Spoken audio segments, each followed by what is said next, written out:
வணக்கம். இது அதிர்வின் இன்றைய பிரதான செய்திகள். முதலில் தலைப்புச் செய்திகள். ஜனாதிபதியால் வெளியிடப்பட்டுள்ள அதிவிசேட வர்த்தமானி அறிவித்தல். அத்தியாவசிய சேவைகளாக பிரகடனப்படுத்தப்பட்ட விடயங்கள். கட்டுநாயக்க வந்த விமானத்திற்கு போலி வெடிகுண்டு அச்சுறுத்தல் தொடர்பில் மேலதிக தகவல். நிவாரணப் பொருட்கள் திருட்டு. புத்தளம் கட்பிட்டி பிரதேசத்தில் சம்பவம். டக்ளஸ் தேவானந்தா தொடர்பில் நீதிமன்றம் பிறப்பித்துள்ள உத்தரவு. கடலில் மூழ்கிய வெளிநாட்டவர் 2 மீட்பு.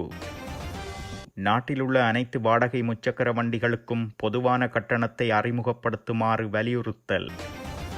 ஜனாதிபதி நிதியத்தில் பல கோடி ரூபாய்கள் பெற்றுக்கொண்ட 56 எம்பிக்கள். நாடாளுமன்றத்திற்கு திரும்புவாரா முன்னாள் ஜனாதிபதி ரணில்? ஆட்சியை கைப்பற்றுவோம் என எதிர்க்கட்சியினர் காணும் கனவு கனவாகவே போகும், ஆளும் தரப்பு தெரிவிப்பு. லேடிடான் அதிரடி கைது. சிக்கியது இலங்கைக்கு கஞ்சா கடத்திய மென்பொருள் பொறியாளர் உட்பட்ட கும்பல். அண்மையில் இடம்பெற்ற உயிரிழப்புகள். மருந்து பொருள் மாஃபியாவை தொடர்வதற்கு மக்கள் அரசாங்கத்திற்கு ஆணை வழங்கவில்லை. சஜித்.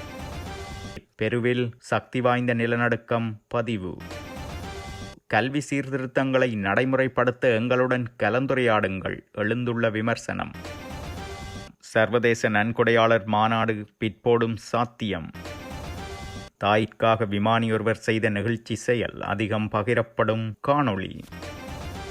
ஜனாதிபதி அனுரகுமார் திசாநாயக்கவினால் அதிவிசேட வர்த்தமானி அறிவித்தல் ஒன்று வெளியிடப்பட்டுள்ளது. மின்சார விநியோகம் தொடர்பான அனைத்து சேவைகள், எரிபொருள், பெட்ரோலிய உற்பத்தி பொருட்கள், எரிவாயு விநியோகம் உள்ளிட்ட பல சேவைகளை அத்தியாவசிய சேவைகளாக பிரகடனப்படுத்தியே குறித்த அதிவிசேட வர்த்தமானி அறிவித்தல் வெளியிடப்பட்டுள்ளது. 1979 ஆண்டின் 61 இலக்க அத்தியாவசிய பொதுச் சேவைகள் சட்டத்தின் விதிகளுக்கமைய ஜனாதிபதி அனுரகுமார் திசாநாயக்கவினால் இந்த வர்த்தமானி வெளியிடப்பட்டுள்ளது. வர்த்தமானி அறிவித்தலின்படி வைத்திய சாலைகள், பராமரிப்பு நிலையங்கள், மருந்தகங்கள் மற்றும் அதுபோன்ற நிறுவனங்களில் நோயாளர்களை பராமரித்தல், அனுமதித்தல், பாதுகாத்தல், உணவளித்தல் மற்றும் சிகிச்சை அளித்தல் தொடர்பான அனைத்து சேவைகள், நோயாளர் காவு வண்டி சேவைகள், பயணிகள் அல்லது பொருட்கள் போக்குவரத்துக்கான பொது போக்குவரத்து சேவைகள், நீர் வழங்கல் மற்றும் வடிகாலமைப்புடன் தொடர்புடைய அனைத்து சேவைகள், உணவு மற்றும் அத்தியாவசிய பொருட்களை வழங்குதல், பாதுகாத்தல் மற்றும் விநியோகித்தல் தொடர்பான சேவைகள், அனைத்து மாவட்ட செயலகங்கள், பிரதேச செயலகங்கள் மற்றும் களமட்ட அதிகாரிகளால் ஆற்றப்பட வேண்டிய அனைத்து சேவைகள் மற்றும் இலங்கை மத்திய வங்கி உட்பட அனைத்து அரச வங்கிகள் மற்றும் காப்புறுதி சேவைகள், உள்ளூராட்சி நிறுவனங்களினால் முன்னெடுக்கப்படும் நீர் வழங்கல், மின்சாரம், கழிவுநீர் அகற்றும் முறைமை, தீயணைப்பு, கழிவு சுத்திகரிப்பு மற்றும் குப்பை அகற்றுதல் உள்ளிட்ட அனைத்து சேவைகளும் அதில் உள்ளடக்கப்பட்டுள்ளன. டோஹாவில் இருந்து கட்டுநாயக்க வந்த விமானத்தில் சந்தேகத்துக்கிடமான நபர்கள் பலர் இருப்பதாக கிடைத்த தகவலின் பேரில் சிறப்பு சோதனை ஒன்று நேற்று நடத்தப்பட்டுள்ளது. இதனையடுத்து விமானம் கட்டுநாயக்க விமான நிலைய முனையத்திற்கு கொண்டு செல்லப்பட்டு மதியம் 1 மணி அளவில் கட்டாரின் டோஹாவுக்கு புறப்பட்டுள்ளது. இந்த சம்பவம் கடந்த 26 கண்டி மாவட்ட செயலக வளாகத்தில் வெடிகுண்டு இருப்பதாக வந்த செய்தியைப் போலவே ஒரு போலியான செய்தி என்று போலீசார் தெரிவித்துள்ளனர். இது தொடர்பில் போலீசார் நடத்திய முதற்கட்ட விசாரணையில் தொடர்புடைய 2 மின்னஞ்சல்களும் வெளிநாட்டிலிருந்து நாட்டிற்கு அனுப்பப்பட்டிருப்பது தெரிய வந்துள்ளது. இதுபோன்ற நாச வேலைகளில் ஈடுபடும் நபர்களை அடையாளம் காண குற்றப்புலனாய்வு பிரிவு மற்றும் புலனாய்வு அமைப்புகள் சிறப்பு விசாரணையை தொடங்கியுள்ளதாகவும் போலீசார் தெரிவித்துள்ளனர். டோஹாவில் உள்ள ஹமாத் சர்வதேச விமான நிலையத்திலிருந்து கட்டுநாயக்கவில் உள்ள பண்டார்நாயக்க சர்வதேச விமான நிலையத்தை வந்தடைந்த விமானத்தில் குண்டுகள் இருப்பதாக மின்னஞ்சல் மூலம் அச்சுறுத்தல் விடுக்கப்பட்டிருந்தது. குறித்த விமானத்தில் 245 பயணிகள், 10 பணியாளர்கள் மற்றும் 2 விமானிகள் இருந்த நிலையில் விமானம் தரையிறங்கிய பின்னர் விமானப்படையின் வெடிகுண்டு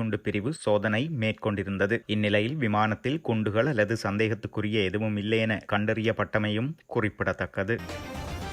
டிட்வா சூறாவளியால் பாதிக்கப்பட்ட மக்களுக்கு வழங்கப்படவிருந்த உலர் உணவுப் பொருட்கள் அடங்கிய 55 பொதிகள் திருடப்பட்டுள்ளதாக தெரிவிக்கப்பட்டுள்ளது. புத்தளம் கட்பட்டி மண்டலகுடா பகுதியில் இந்த சம்பவம் இடம்பெற்றுள்ளதாக போலீசார் குறிப்பிட்டுள்ளனர். இந்த விடயம் தொடர்பில் மண்டலகுடா கிராம உத்தியோகத்தர் முன்வைத்த முறைப்பாட்டுக்கு அமைய விசாரணைகள் ஆரம்பிக்கப்பட்டுள்ளதாக கட்பட்டி போலீசார் குறிப்பிட்டுள்ளனர். அனர்த்தங்களினால் குறித்த பகுதியில் பாதிக்கப்பட்ட மக்களுக்காக விநியோகிக்கப்பட்டதன் பின்னர் எஞ்சிய உலருணவுப் பொதிகள் அடங்கிய 181 பொதிகள் அந்த பகுதியில் உள்ள வீடு வைக்கப்பட்டதாக கிராம உத்தியோகத்தர் குறிப்பிட்டுள்ளார். அதற்கமைய சுமார் 2,20,000 ரூபாய் பெறுமதியான உலருணவு பொதிகளை திருடப்பட்டுள்ளதாக கிராம உத்தியோகத்தரின் முறைப்பாட்டில் தெரிவிக்கப்பட்டுள்ளது.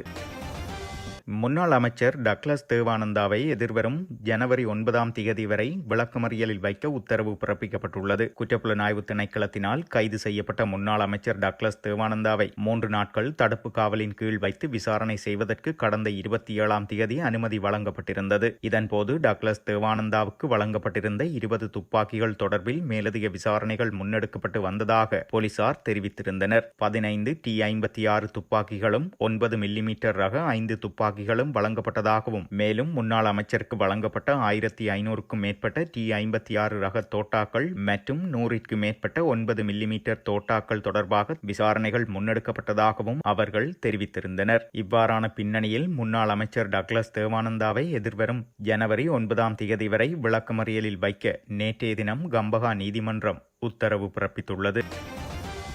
நாட்டிலுள்ள அனைத்து வாடகை முச்சக்கர வண்டிகளுக்கும் பொதுவான கட்டணத்தை அறிமுகப்படுத்துமாறு ஒன்றிணைந்த முச்சக்கர வண்டி ஓட்டுநர்கள் சங்கம் அரசாங்கத்திடம் கோரிக்கை விடுத்துள்ளது. கொழும்பில் நடைபெற்ற ஊடகவியலாளர் சந்திப்பில் இந்த கோரிக்கையை அவர்கள் முன்வைத்துள்ளனர். இதேவேளை மாத்தறை வெலிகம பகுதியில் உள்ள முச்சக்கர வண்டி ஓட்டுநர்கள் சிலர் போராட்டத்தில் ஈடுபட்டதாகவும் தெரிவிக்கப்பட்டுள்ளது. கையடக்க தொலைபேசி செயலிகள் மூலம் போக்குவரத்து சேவைகளை வழங்கும் ஓட்டுநர்களால் சாதாரண முச்சக்கர வண்டி ஓட்டுநர் தொழில் வீழ்ச்சியடைந்துள்ளதாகவும் தெரிவித்து இந்த போராட்டம் முன்னெடுக்கப்பட்டதாக தகவல்கள் வெளியாகியிருந்தன. ஹிக்கடுவ கடற்கரையில் நீச்சல் அடிக்க சென்ற வெளிநாட்டு தம்பதியினர் கடலில் அடித்து செல்லப்பட்ட நிலையில் அங்கு கடமையில் இருந்த காவல்துறை உயிர்காக்கும் பிரிவை சேர்ந்த 4 காவல்துறை அதிகாரிகள் தம்பதியினரை மீட்டுள்ளனர். பின்னர் அவர்களுக்கு தேவையான முதலுதவி சிகிச்சை அளிக்கப்பட்டுள்ளது. மீட்கப்பட்ட இருவரும் 23, 20 வயதுடைய பெலாரஸ் தம்பதியினர் என தெரிவிக்கப்பட்டுள்ளது. ஜனாதிபதி நிதியத்திலிருந்து 56 நாடாளுமன்றம் மற்றும் மாகாண சபை உறுப்பினர்கள் சட்ட திட்டங்களை மீறி 130 மில்லியனுக்கும் அதிகமான தொகையை மருத்துவ உதவியாக பெற்றுக் கொண்டுள்ளதாக தேசிய கணக்காய்வு அலுவலகம் வெளியிட்டுள்ள அறிக்கையில் தெரிவிக்கப்பட்டுள்ளது. விண்ணப்ப படிவம், மாதாந்த வருமான வரம்பு, பிரதேச செயலாளரின் அறிக்கை, நிதி, சொத்துக்கள் மற்றும் மருத்துவ உதவி வரம்புகள் ஆகியவற்றை கருத்தில் கொள்ளாமல் இந்த பண உதவி வழங்கப்பட்டுள்ளது. மேற்குறிப்பிட்ட நிதியுதவிகள் 2005 முதல் 2024 ஆண்டு வரையிலான காலப்பகுதியில் வழங்கப்பட்டுள்ளதாகவும் கூறப்படுகிறது. மேலும் ஜனாதிபதி நிதியத்திலிருந்து கடன்களை வழங்குவதற்கான திட்டங்கள் இல்லாவிட்டாலும் ஒரு நாடாளுமன்ற உறுப்பினருக்கு ரூபாய் 10 மில்லியனுக்கும் அதிகமான மருத்துவ கடனுதவி வழங்கப்பட்டுள்ளது. ஆனால் அவை மீள வசூலிக்கப்படவில்லை என்றும் அறிக்கையில் தெரிவிக்கப்பட்டுள்ளது. மேலும் தேசிய கணக்காய்வு அலுவலகத்தின் அறிக்கையின்படி ரூபாய் 13.7 மில்லியனுக்கும் அதிகமாக மீள அறவிட்டுக் கொள்ளும் அடிப்படையில் வழங்கப்பட்ட போதிலும் குறித்த பணம் மீள பெற்றுக் கொள்ளப்படவில்லை என்று அறிக்கையில் மேலும் குறிப்பிடப்பட்டுள்ளது.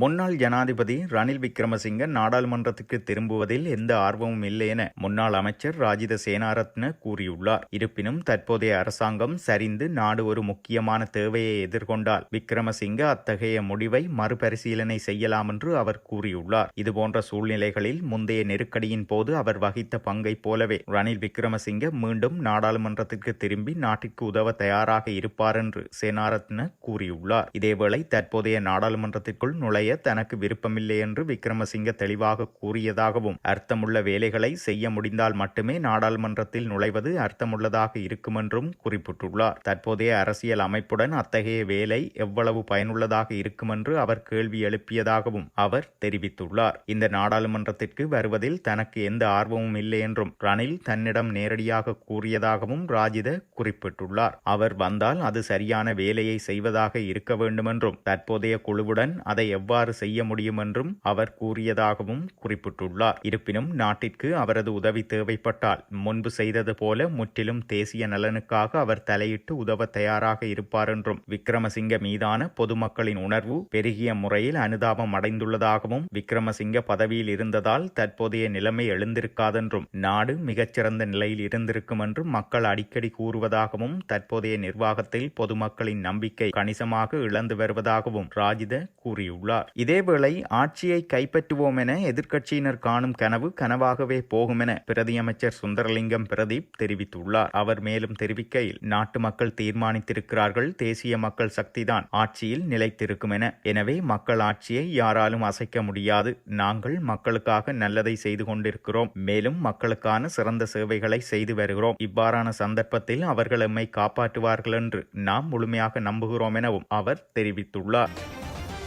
பெங்களூரை சேர்ந்த மென்பொருள் பொறியாளர் உட்பட 8 பேர் கைது செய்யப்பட்டுள்ளனர். பெங்களூரின் நர்சிப்பட்டினத்தில் இருந்து தமிழகம் மற்றும் இலங்கைக்கு உயர் ரக கஞ்சாவை கடத்தியதாக இவர்கள் மீது குற்றம் சாட்டப்பட்டுள்ளது. லேடிடான் என அழைக்கப்படும் ரேணுகா என்பவரும் கைது செய்யப்பட்டுள்ளதாக ஆந்திர மாநில காவல்துறையினர் தெரிவிக்கின்றனர். குறித்த பெண் திட்டமிட்ட குற்றச்செயல்களில் ஈடுபட்டு வருபவர் என்றும் தெரிவிக்கப்படுகிறது. கைது நடவடிக்கையின் போது 74 கிலோகிராம் கஞ்சா, ஒரு சிற்றூர்ந்து, 2 உந்துருளிகள் மற்றும் தொலைபேசிகள் என்பன காவல்துறையினரால் பறிமுதல் செய்யப்பட்டன. தமிழகத்தை சேர்ந்த கடத்தல்காரர்களுடன் ரேணுகாவுக்கு இருந்த தொடர்பை பயன்படுத்தி கஞ்சா பொதிகளை தமிழகம் வழியாக இலங்கைக்குள் கடத்தியது விசாரணைகளில் தெரிய வந்துள்ளது. இதேவேளை ஆந்திர ஒடிசா எல்லையின் ஊடாக இலங்கைக்கு போதைப் பொருள் கடத்தப்படும் முதல் சந்தர்ப்பம் இதுவென ஆந்திர மாநில காவல்துறையினர் தெரிவித்துள்ளனர்.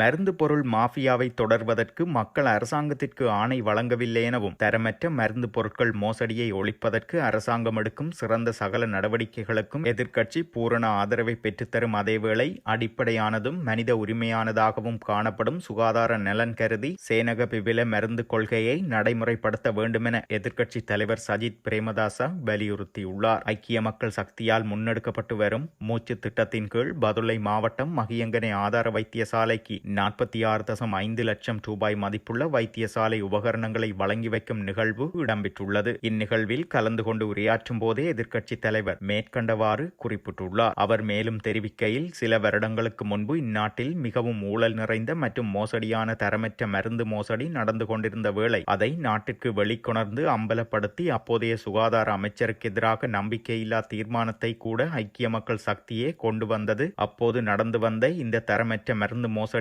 புதிய அரசாங்கத்துடன் முடிவுக்கு வரும் என்றே கருதப்பட்டன. ஆனால் தற்போதைய அரசாங்கத்தின் கீழும் தரமற்ற இந்த மருந்து மாஃபியா தொடர்ந்து முன்னெடுக்கப்பட்டு வருகின்றன. அண்மையில் தரமற்ற தடுப்பூசிகளால் 2 பெண்கள் பரிதாபமாக உயிரிழந்திருந்தனர். தரமற்ற தடுப்பூசிகள் மற்றும் மருந்து பொருட்கள் கொள்வனவு மோசடி இன்றும் நடந்து வருகிறது. மருந்து பொருட்கள் மோசடியை தொடர்வதற்கு தற்போதைய அரசாங்கத்திற்கு மக்கள் தமது ஆணையை பெற்றுத்தரவில்லை என்றும் அவர் தெரிவித்துள்ளார். பெரு நாட்டின் வடக்கு கடற்கரை பகுதியில் பாரிய நிலநடுக்கம் ஒன்று நேற்று பதிவாகியுள்ளதாக சர்வதேச ஊடகங்கள் செய்தி வெளியிட்டுள்ளன. இந்த நிலநடுக்கமானது ரிக்டர் அளவுகோலில் 6.2 மேக்னிடியூட்டாக பதிவாகியுள்ளதாகவும் கூறப்படுகிறது. இந்நிலநடுக்கம் 10 கிலோமீட்டர் ஆழத்தில் உணரப்பட்டுள்ளதாகவும் குறிப்பிடப்படுகிறது. கல்வி சீர்திருத்தங்களை நடைமுறைப்படுத்துவதன் மூலம் வெற்றிகரமான பலன்களை பெற வேண்டுமென்றால் அது குறித்து அதிபர்கள் மற்றும் ஆசிரியர்களுடன் ஆக்கப்பூர்வமான கலந்துரையாடல்களை மேற்கொண்டு நெகிழ்வு தன்மையுடன் செயற்பட வேண்டுமென அதிபர் தரச் சங்கத்தின் பொதுச் செயலாளர் நிமல் முதுன்கொடுவ தெரிவித்துள்ளார். இவ்விடயம் தொடர்பில் அவர் மேலும் கூறுகையில், கலந்துரையாடல்களை முன்னெடுக்காமல் ஜனவரி 5ஆம் தேதி முதல் பிற்பகல் 2 மணி வரை பாடசாலைகளை நடத்த நடவடிக்கை எடுக்கப்பட்டால் தொழிற்சங்க நடவடிக்கையில் ஈடுபடுவதற்கு தயாராகவே உள்ளோம் எனவும், இதன்படி ஜனவரி 5ஆம் தேதிக்கு முன்னர் இதற்கு தெளிவான பதிலொன்றை வழங்க வேண்டும். அத்தோடு 6ஆம் தரத்திற்கான கல்வி சீர்திருத்தங்களை மேற்கொள்வதன் மூலம் ஏனைய வகுப்புகளிலும் உயர்தர வகுப்புகளிலும் பாரிய நெருக்கடி ஏற்பட்டுள்ளதெனவும் அவர் கூறியுள்ளார். மேலும் இப்பிரச்சினைகளுக்கு தீர்வு வேண்டுமென்றால் கல்வி தொழிற்சங்கங்கள் மற்றும் துறைசார் நிபுணர்களுடன் கலந்துரையாட வேண்டும். உலக வங்கி மற்றும் ஆசிய அபிவிருத்தி வங்கிகளுடன் கலந்துரையாடுவதன் மூலம் நாட்டின் கல்வி சீர்திருத்தங்களை அமுல்படுத்த முடியாது. கல்வி சீர்திருத்தங்களை அமுல்படுத்துவதற்கு முன்னர் பின்பற்ற வேண்டிய சில நடைமுறைகள் இருக்கின்றன. அவற்றை பின்பற்றாமல் இறுதியில் செய்ய வேண்டிய சீர்திருத்தங்களை முதலில் செய்ய முயற்சிப்பதால் இதனை வெற்றி கொள்ள முடியாது. மேலும் குறிப்பாக பாடசாலைகளை பிற்பகல் 2 மணி வரை நடத்துவதும் பாடவேளைகளை 50 நிமிடங்கள் வரை நீடிப்பதும் தோல்வியடைந்துள்ளதாகவும் அதனை உடனடியாக மீளப்பெற நடவடிக்கை எடுக்க வேண்டும் என்றும், ஜனவரி 5ஆம் தேதி பாடசாலைகள் ஆரம்பிக்கப்பட்டதும் 6ஆம் தரத்திற்கும் ஜனவரி மாதம் இறுதியில் 1ஆம் தரத்தில் சேர்க்கப்படும் மாணவர்களுக்கு கல்வி சீர்திருத்தங்களை நடைமுறைப்படுத்த வேண்டும் என கல்வி அமைச்சு அறிவித்துள்ள போதிலும் தற்போது அது பாரிய சிக்கலாக மாறியுள்ளது. ஏனைய தரங்களுக்கான பாடசாலை நேர அட்டவணைகளை தயாரிக்குமாறு கூறப்பட்டாலும் அது இதுவரை 4 முறை சுற்றறிக்கைகள் மூலம் மாற்றப்பட்டுள்ளதெனவும் அவர் கூறியுள்ளார். அத்துடன் கடந்த ஆண்டுகளில் இந்த காலப்பகுதியில் பாடசாலை நேர அட்டவணைகள் அங்கீகரிக்கப்பட்டிருந்த போதிலும் இந்த ஆண்டு அதற்கான அனுமதியை பெறுவதற்கு கல்வி அமைச்சு தேவையான ஒத்துழைப்பை வழங்கவில்லை. இது அதிபர்களுக்கும் ஆசிரியர்களுக்கும் பிரச்சனையாக மாறியுள்ளதோடு நேர அட்டவணைகளை அங்கீகரிப்பது வைப்பதற்கான அறிவுறுத்தல்கள் வலய மற்றும் கோட்டக்கல்வி அலுவலகங்களுக்கு வழங்கப்படவில்லை. 40 நிமிட பாடவேளைகளுக்காக தயாரிக்கப்பட்ட பாடத்திட்டத்தை 50 நிமிட பாடவேளைகளுக்கு அமைய முன்னெடுப்பது சிக்கலானதென்றும் அதனை எவ்வாறு செய்வது என்பது குறித்து கல்வி அமைச்சு இதுவரை எந்தவித அறிவித்தலையும் வழங்கவில்லை என்றும் மேலும் சீர்திருத்தங்கள் தொடர்பான எந்தவொரு தொகுப்புகளும் இதுவரை எந்த பாடசாலைக்கும் கிடைக்கவில்லை. இந்நிலையில் ஜனவரி 5ஆம் தேதி பாடசாலைகளை ஆரம்பித்து கற்பித்தல் நடவடிக்கைகளை எவ்வாறு முன்னெடுப்பது என்பதில் பெரும் கேள்விக்குறி நிலவுகிறதென்றும் அவர் தெரிவித்துள்ளார். நாட்டில் ஏற்பட்ட பேரிடரில் இருந்து மீளுவதற்காக வரும் ஜனவரி மாதம் சர்வதேச நன்கொடையாளர் மாநாடொன்றை அரசாங்கம் ஏற்பாடு செய்திருந்தது. அது தொடர்பில் முதற்கட்ட நடவடிக்கைகள் எடுக்கப்படுவது தாமதமாவதால் சர்வதேச நன்கொடையாளர் மாநாடு தள்ளிப்போவதற்கான சாத்தியங்கள் காணப்படுவதாக வெளிநாட்டு அலுவல்கள் அமைச்சின் சிரேஷ்ட அதிகாரி ஒருவர் தெரிவித்துள்ளார். சர்வதேச நன்கொடையாளர் மாநாட்டுக்கு முன்னர் அரசாங்கம் மற்றும் ராஜதந்திர தூதரக பிரதிநிதிகள் குழுக்கள் இலங்கைக்கு உதவி வழங்கும் என்று எதிர்பார்க்கப்படும் நாடுகளுடன் வேண்டிய உதவிகள் குறித்து விவாதித்து ஆரம்ப உடன்பாட்டை எட்டுவதே ராஜதந்திர பாரம்பரியமாகும். அதன் பின்னர் எட்டப்பட்ட ஒப்பந்தங்கள் மாநாட்டில் அதிகாரப்பூர்வமாக அறிவிக்கப்படும். ஜனவரியில் மாநாடு நடத்தப்பட வேண்டுமானால் ஜனாதிபதி அல்லது அமைச்சரவையினால் வெளியுறவு அமைச்சர் தலைமையில் நிதி அமைச்சகத்தின் அதிகாரிகள் அடங்கிய ஒரு குழுவை நியமித்திருக்க வேண்டும். மேலும் ராஜதந்திர நடவடிக்கைகள் ஏற்கனவே தொடங்கியிருக்கப்பட வேண்டும். அத்தகைய அதிகாரப்பூர்வ அறிவிப்பு எதுவும் இதுவரை வெளியிடப்படவில்லை. இதற்கிடையில் ஜனவரியில் நடைபெறவிருக்கும் நன்கொடையாளர் மாநாடு தொடர்பாக வெளியுறவு அமைச்சின் தற்போதைய ஆரம்ப கட்ட ஏற்பாடுகள் குறித்து வினவிய போது நிதி அமைச்சினால் முக்கிய திட்டம் தயாரிக்கப்பட்டு வருவதாகவும் அந்த திட்டத்தின்படி தேவையான ராஜதந்திர ஒருங்கிணைப்பு நடவடிக்கைகளை வெளியுறவு அமைச்சு மேற்கொண்டு வருவதாகவும் கூறியுள்ளனர். இருப்பினும் மாநாடு தொடர்பான எந்தவொரு அதிகாரப்பூர்வ பணிகளையும் தமது அமைச்சு இன்னும் தொடங்கவில்லை என்றும் அவர் குறிப்பிட்டுள்ளார். விமான பயணத்தின் போது தனது தாய்க்கு இளம் விமானி ஒருவர் ஆற்றிய உணர்வு பூர்வமான செயல் சமூக ஊடகங்களில் அதிகம் பகிரப்பட்டு வருகிறது. அஸ்வத் புஷ்பா என்ற விமானி தனது தாயை விமானத்தில் முதன்முறையாக அழைத்து சென்ற விதமானது பலரின் கவனத்தை ஈர்த்துள்ளதுடன் பாராட்டுகளையும் பெற்றுள்ளது. அஸ்வத் புஷ்பா தனது இன்ஸ்டாகிராமில் பதிவில் இச்சம்பவத்தை பகிர்ந்துள்ளார். இந்த சம்பவம் தொடர்பான காணொளியில் அவரின் தாய் தன் வாழ்வில் முதல் விமான பயணத்தை மேற்கொண்டமை பதிவு செய்யப்பட்டுள்ளது. குறித்த காணொளியில் விமானி பயணிகளுக்கு ஒரு நிகழ்ச்சியான அறிவிப்பை வெளிப்படுத்தியுள்ளார். அதில் இன்று விமானத்தில் என்னுடன் ஒரு சிறப்பு விருந்தினர் இருக்கிறார். வழக்கமாக நான் அவரை மளிகை கடை அல்லது சலூனுக்கு அழைத்து செல்வேன். ஆனால் இன்று நான் அவரை முதன்முறையாக வேறொரு நாட்டிற்கு அழைத்து செல்கிறேன் எனவும் அந்த சிறப்பு நபர் என் அன்பிற்குரிய தாய் என்றும் விமானி மிகுந்த உணர்ச்சியுடன் பயணிகளுக்கு அறிவிப்பு விடுத்திருக்கிறார். இந்த அறிவிப்பு விமானத்தில் இருந்த மற்ற பயணிகளின் கைதட்டலுடன் வரவேற்பையும் பெற்று சமூக ஊடகங்களில் அதிகமாக பகிரப்பட்டுள்ளது. இத்துடன் செய்திகள் நிறைவடைகின்றன. மறக்காமல் அதிர்வு சேனலை லைக் மற்றும் சப்ஸ்கிரைப் செய்து கொள்ளுங்கள்.